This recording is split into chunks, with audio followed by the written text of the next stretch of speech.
Min azimi fadliha kasratu asma'iha wa fadail ukhra. Ini cerita dramatisnya surat Al-Fatihah. Qala Abu Hurairah radhiyallahu anhu inna iblisa ranna khina unzilat Al-Fatihah. Jadi iblis itu begitu kesakitan. Ini kitab Abwaabul Farad karangannya Sayyid Muhammad Alawi, juga kutipan dari beberapa kitab. Yang jelas beliau sendiri juga ngutip dari beberapa riwayat di beberapa hadis. Halaman 123.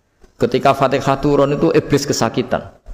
Kayak orang sakit gigi lah, tersiksa sisanya karena turunnya surat apa?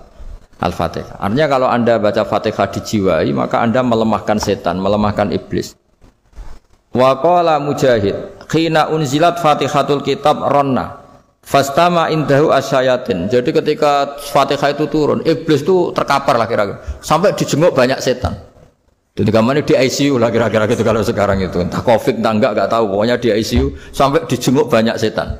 Enggak tahu bawa apa enggak tahu. Pokoknya dijenguk banyak setan. Nah yang nyangoni karena ini apa?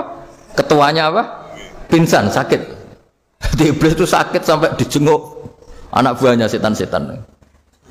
Ya, semoga kalian semua tidak kenal setan. Kalau kenal berarti teman, apa?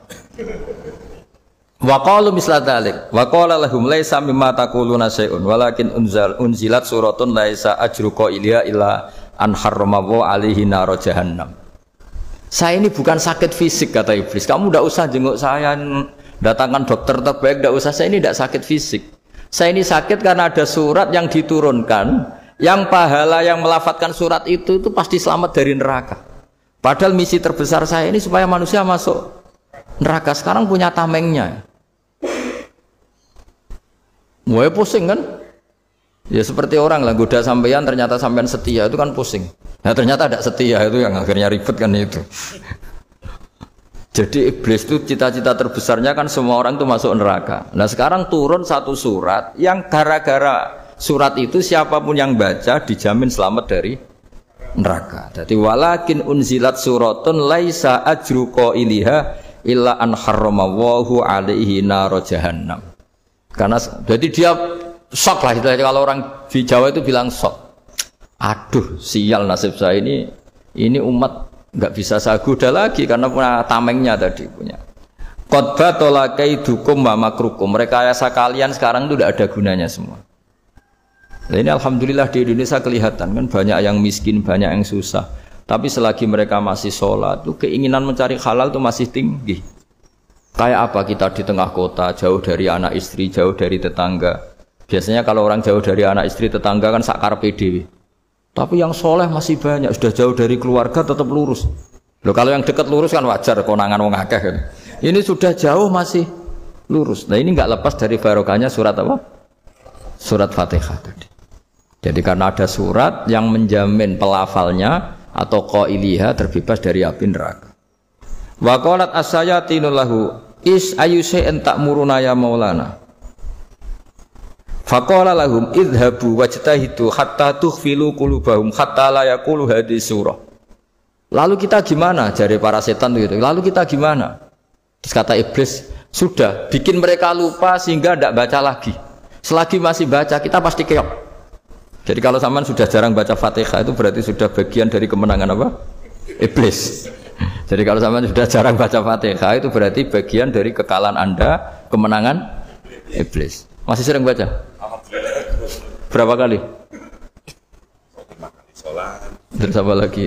Ya, kalau ngajarin anak-anak juga doa itu juga. Kok 5 kali tok itu? Berarti pas sholat fardu tok itu? Enggak 5 kali itu mendingan itu 17. Kamu itu ngitungnya jangan 5 ini. 5 waktu itu berarti lumayan kan? Berapa? 17 ya? Ya. 17 ya? Ya. 17. Tapi kalau makmum tuh sering separuh kan? Apalagi makmum tarawih. Ya kan? Makmum tarawih itu bacanya Fatihah ada yang sempurna enggak ya? Ya enggak lah. Baru alhamdulillahirabbil alamin mamruko ikut ruko gitu. Makmum kan yang tarawih lah, Mas. Kalau tarawih jarang sempurna ya. Fatihahnya itu kan imam sudah ruko, kamu bacanya Fatihah sampai mana? Baru setengah ya. Ya paling pas tarawih aja kan enggak sempurna ya. Apalagi kalau imamnya sing kilat tuh, waduh malah. Nah, ketika Fatihah itu sebegitu keramatnya, sebegitu topnya, itu setan rapat, singkat cerita itu yang tadi dipimpin oleh iblis yang sedang terkapar apa? Terus tadi obatnya enggak ada, cuma dia shock karena ada surat yang turun yang melafatkan itu pasti selamat dari apa? Neraka. Nah ini gimana saran Anda? Terus sarannya adalah bikin orang-orang itu lupa tidak baca Fatihah. Nah ini rapatnya iblis. Idhabu wajtahidu hatta tughfilu qulubahum hatta la yaqulu hadhihi surah. Kala yuksiru qira'ataha wa la yakunu lahum ajrun wa thawabun bal yakunu lahum adzabun wa iqabun. Jadi saya mohon selama ini Anda sudah baca, tapi mungkin hanya rutin saja. Napa rutin? Jadi barokahnya ngaji ini kamu punya kekuatan atau punya semangat membaca karena ini surat yang luar biasa. Ibarat gini, kalau sampean tanya, saya juga sering mikir, masa Gus hanya surat kok punya kekuatan seperti itu? Di dunia ini kata Allah, mulai Nabi Adam sampai kiamat, nggak ada yang bisa menandingi kekuatan kalimah. Kalimah itu kata-kata, nggak ada yang bisa menandingi kata-kata. Misalnya Anda nge-grab, berangkat istri cuek, berangkat cuek. Itu beda dengan ketika meskipun satu kalimat. Wes Pak, muga-muga dilindungi pangeran, mugi-mugi jenengan selamat. Itu menjadi teduh dan semangatnya luar biasa karena kayak mendapat support. Jadi kira-kira kalimat itu hubungannya kita dengan Allah Fatihah itu seperti itu. Kamu melafadzkan satu kata-kata yang dibenarkan langit bumi, dibenarkan aras, dibenarkan malaikat, dibenarkan semua penghuni di dunia ini. Sehingga itu efeknya luar biasa. Itu seperti gini ya, kamu cerai sama istri, terus nikah lagi katut babon. 10 tahun anak kamu dididik, ibunya benci kamu. Dan memang Anda layak dibenci. Duwidek. Dan sampai nggak pernah manggil kamu Pak. Suatu saat kamu tentu rindu kan ingin dipanggil bapak oleh anak kamu. Suatu saat anak ini manggil kamu Pak E. Itu senengnya bukan main, hanya sebuah kata-kata. Makanya kadang-kadang orang itu tanya sama kiai, ijazah lafadz ini gunanya apa sih? Itu ijazah-ijazah itu untaian kata-kata. Yang kata-kata ini dibenarkan langit dan bumi dan aras dan para malaikat sehingga efeknya itu luar. Nah ibarat seperti itulah. Kamu melafadzkan Fatihah itu melafadzkan kata-kata yang dibenarkan Allah dan Rasul dan semua malaikat, semua penghuni langit. Maka ini efeknya pasti luar. Nah di sini lah orang-orang dulu itu tahu keramatnya itu sehingga ketika melawan Belanda, melawan Jepang dulu itu kalimat-kalimat itu menjadi mantra yang luar biasa. Doa yang luar biasa.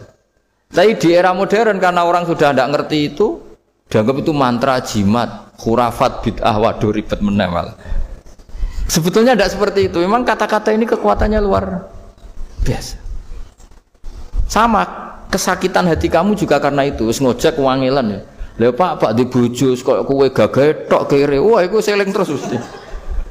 Padahal kalimat itu kan tidak melukai secara fisik, tapi apa kerjanya sesuk saras-sarasen.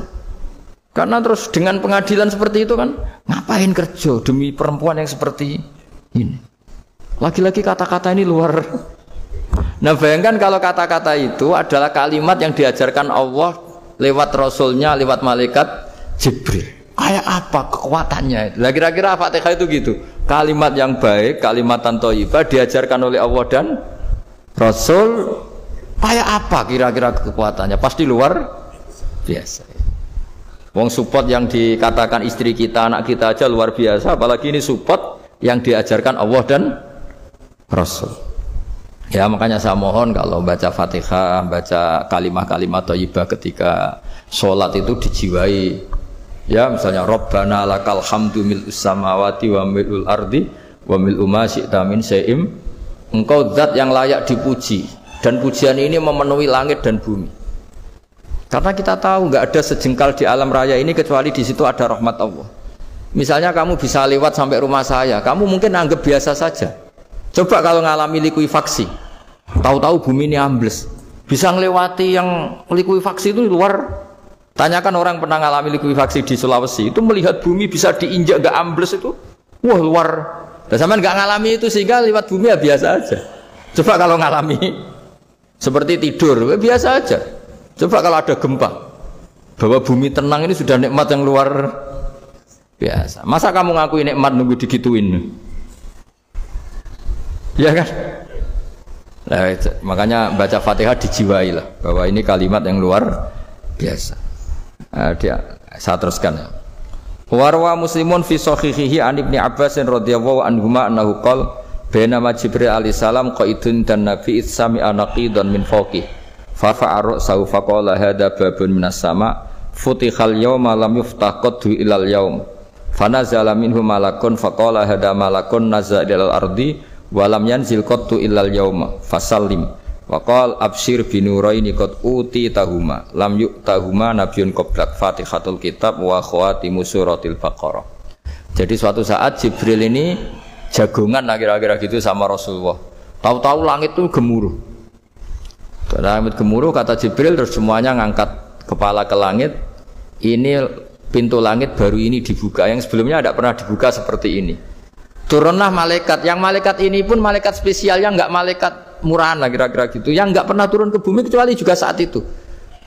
Dengan penyambutan yang luar biasa, dengan semuanya tidak pernah terjadi.